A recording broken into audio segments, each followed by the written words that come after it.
Chapter 9. Give me a sip of my old java here.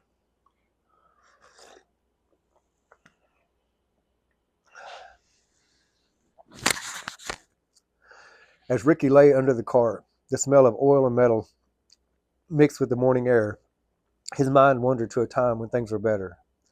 He thought about the afternoon spent with his dad in the garage. He remembered the way his dad used to laugh when a naive child handed him the wrong tool, a socket instead of a wrench. His dad's laughter had been loud and warm, filling his face like sunlight breaking through the clouds. Back then, Ricky didn't understand half the things his dad said. Torque or flathead or ratchet, or he still repeated them, trying to sound like he knew what he was doing. Those moments felt magical, like he was part of something bigger, something special. His dad seemed like a hero back then, someone who could fix anything with his hands. But as Ricky got older, the magic started to fade. Whiskey bottles started piling up in the corner of the garage. His dad's jokes turned into shouting. The laughter he loved so much became rare, replaced by anger and frustration. Darkness and alcohol changed his dad into someone Ricky didn't recognize, someone he didn't want to be around. The garage, once full of good memories, became a place Ricky avoided. The sound of a car slowing down snapped Ricky back to reality. He blinked up at the tangled mess of parts under the car, his heart racing for a moment. Quickly, he snapped off the flashlight he had brought. He silently prayed the driver would keep going, not bothering with the old beat-up heap on the side of the road. It was early, way too early for someone to care about something like this. In the short time he'd been gone, there was no way anyone would notice, or so he'd hoped. Ricky was sure he heard the car continue into the darkness, its taillight swallowed up by the shadows of the early morning. He let out a shaky breath and pressed the button on his flashlight again, casting a dim glow on the underside of the car. The mess of wires and metal stared back at him, and he realized with a sinking feeling that he had no idea where to start.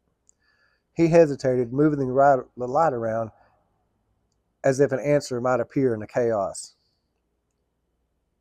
"Ricky? That you, boy?" The voice came from the darkness behind him, sharp and familiar, cutting through the silence like a blade. It was Sheriff Heath.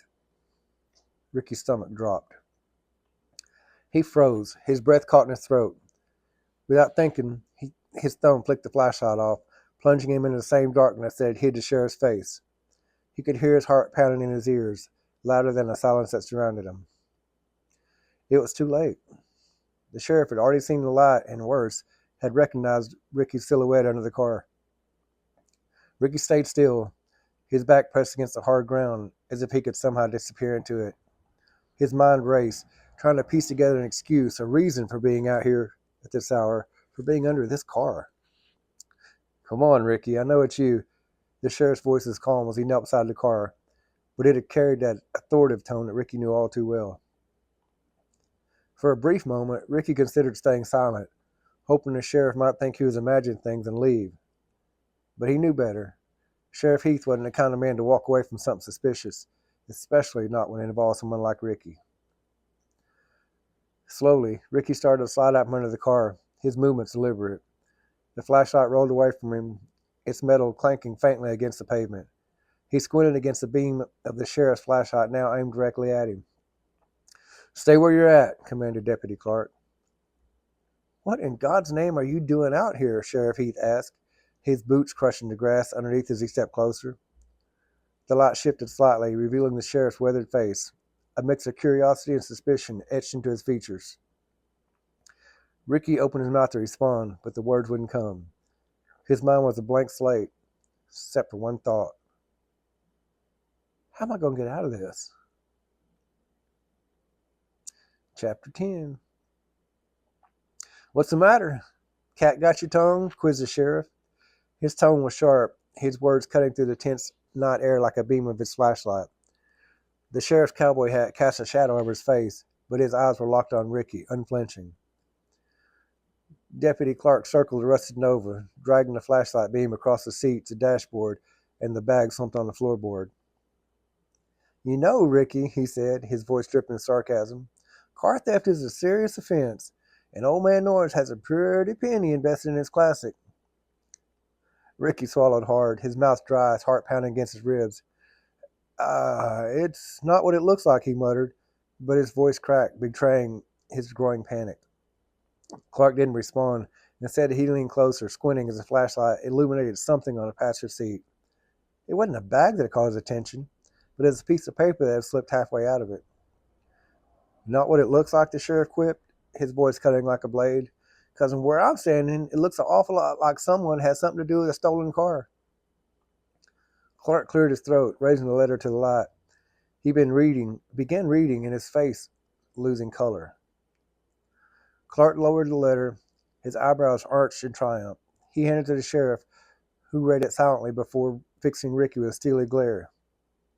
Well, well, the sheriff said, his voice low and menacing. Care to explain? Ricky's breath came in shallow gasps. It's not mine. I didn't write it, he said quickly, his words tumbling out in desperation. I swear I found it in a car just like this. The letter was already there. Convenient, Clark shot back, circling back to Ricky's side of the car. I suppose the bag isn't yours either, huh? I suppose you have no idea what happened to your beloved Mr. Calloway. Ricky's body jerked, his pulse pounded in his ears, drowning out the sound of the men talking. The note had been his ticket out, and a chance to finally escape all the misery. But now, under the relenting gaze of the sheriff and his deputy, that slim chance was slipping through his fingers. Listen, Ricky started, his voice hoarse. I was just there. I didn't know who wrote the letter. I don't even want the mine. I won't say a word, I swear. Save it, the sheriff snapped, stepping closer, his boots grinding in the dirt. You're already up to your neck in trouble, and the more you talk, the deeper you're going to deep yourself. The deeper you're going to dig yourself. Before Ricky could decide his next move, Deputy Clark reached into the bag again and pulled out another folded letter. This one wasn't as old, the edges weren't frayed, and the ink was clean, but the contents were no less damning. Clark unfolded it with deliberate slowness, his eyes scanning the page.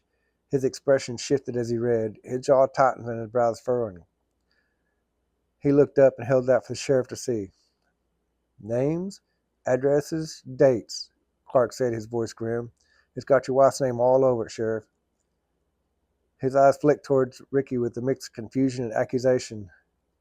Looks like our boy Ricky has taken out an insurance policy of his own. The sheriff's expression darkened instantly. His jaw clenched as he snatched the letter from Clark's hand. He read it in silence, his face betraying nothing at first. But his eyes traveled down the page, his lips tightened into a thin line, his free hand curled into a fist. Well, Ricky, the sheriff said at last, his voice low and venomous. He folded the letter and tucked it in his breast pocket, his eyes narrowing as they locked onto Ricky's. I believe you and you won't say a word about this. Oh, I promise you, I believe that part. Ricky's stomach churned. The sheriff's word dripped with a menace that sent chills down his spine. He felt weak, his knees threatening to buckle, although he was already flat on his back. The weight of the night pressed down on him like a stone.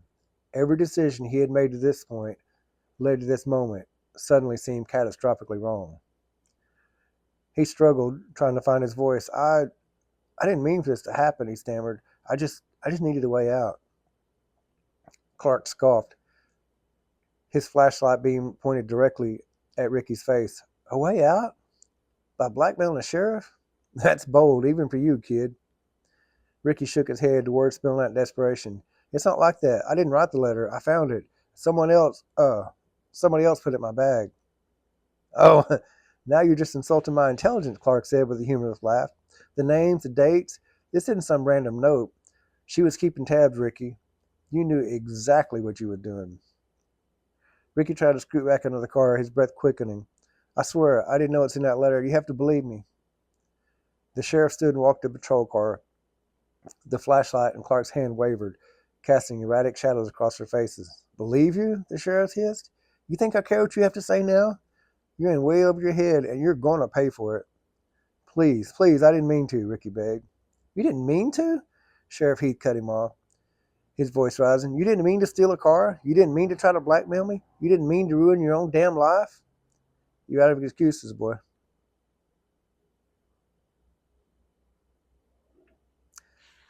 That brings us to chapter 11.